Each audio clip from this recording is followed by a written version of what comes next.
অসুস্থ রাজ্যপাল সিভি আনন্দ বোস, হার্টে ব্লকেজ পাওয়া গিয়েছে তাকে কমান্ড হাসপাতালে ভর্তি করা হয়েছে। সেখান থেকে রাজ্যপালকে অ্যাপোলো স্থানান্তরিত করা হতে পারে বলে সূত্রের খবর। তার বাইপাস সার্জারিও হতে পারে বলে খবর মিলেছে। রাজ্যপালকে দেখতে হাসপাতালে গেলেন মুখ্যমন্ত্রী মমতা বন্দ্যোপাধ্যায়।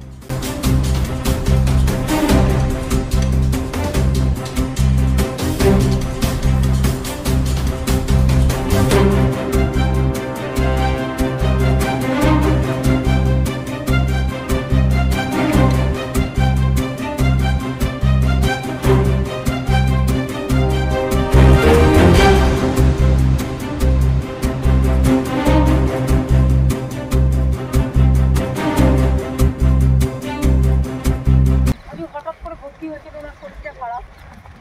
যাই হোক, আমি দেখে এলাম। এখন তো মির্জাপুরে যাচ্ছি, প্রোগ্রাম আছে আজকে, কালকে আমি প্রোগ্রাম করে আবার ফিরে আসবো। সবাই ভালো থাকবে, দেরি হয়ে গেছে।